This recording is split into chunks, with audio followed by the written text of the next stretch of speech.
Dar vienas peilis. Be galo rimtas peilis. Tvarkingas. O iš karto ir kačiukas ateina apžiūrėti mano Simba aukcioną. Labai jau susidomėjau išprotėjusio aukciono.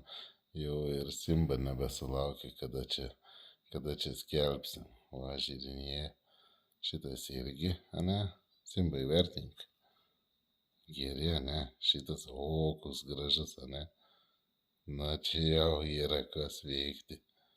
Ne, apžiūrėti reikia visus aukcionus, kas čia bus.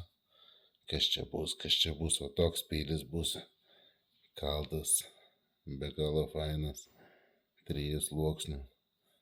Šiaip šitą peilį kažkadaise buvo tokį pardavęs žmogui, nežinau, mažesnis gal buvo, gal toks. Tai be galo gerai atsiliepimai, be galo geras vertinimas peilio, patogumas, viskas. Labai patogi rankina, matot kaip išformuota rankina. Labai graži, labai patogi.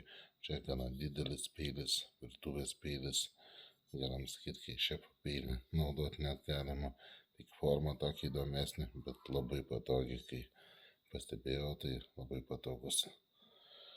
Pardavimas jo, čia aišku numeriukai žymimi, kitaip žymisi, čia vidinės, kaip sakant, įmonės žymėjimas yra. Ir tai žodžiu, šitą peilį aš dabar bijau pasakyti.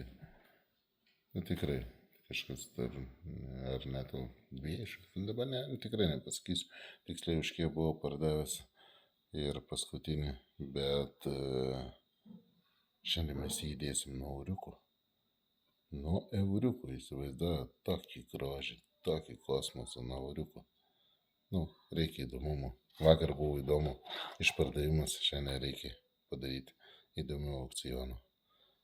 Statykit, laimėkit, tokį išskirtinį peilį turėsit. Iki draugai.